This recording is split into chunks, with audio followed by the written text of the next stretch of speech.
পারছে না।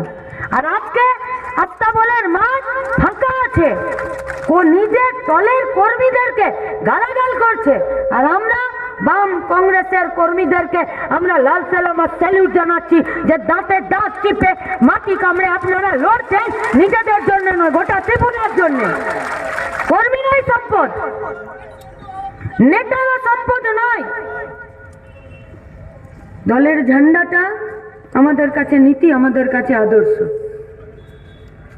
যে নেতাই আসছে দিল্লি থেকে, পশ্চিমবঙ্গ থেকে, আসাম থেকে, গুজরাট থেকে, এখন তো সবার ডেলি প্যাসেঞ্জারই ঘুম থেকে উঠে ব্রাশ করে ত্রিপুরায় এসে সবাই চা খাচ্ছে। আবার রাতে ডিনারটা গিয়ে কেউ দিল্লিতে খাচ্ছে, আর কেউ পশ্চিমবঙ্গে, কেউ আসামে খাচ্ছে। আর এসে নিয়েই চা খাবার আগে সবাই মাতার বাড়ি মন্দিরে এসে প্রণাম করে যাচ্ছে। আমরা অনেক ভাবছিলাম যে মাতার বাড়ি, পরে ভাবলাম যে এই জায়গাটার এরকম নাম কেন? বললে আসলে এখানে মায়ের বাড়ি।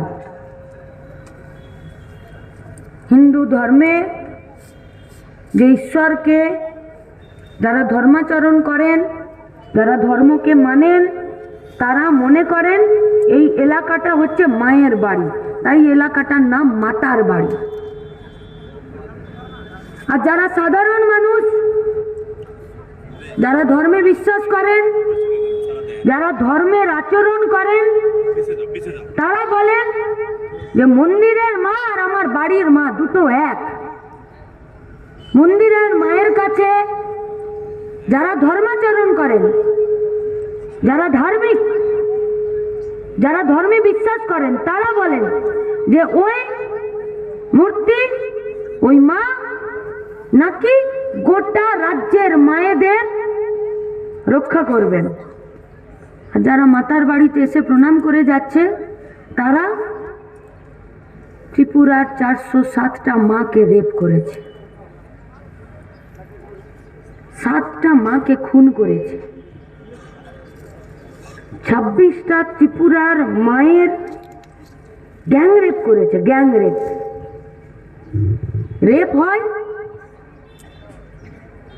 মেয়েদের জীবনে সবথেকে বড় অপমানজনক, তার জীবন, তার ভবিষ্যৎ, তার সামাজিকতা, তার জ্ঞান, তার মানসিকতা, তার শারীরিক নির্যাতনের সবথেকে কলঙ্কময় যদি কোনো অধ্যায় হয়, সেটা হয় রেপ। একটা ছেলে জোর জবরদস্তি বা অন্য কোনো মানুষ জোর করে সেই মেয়ের সম্মানহানি করেছে।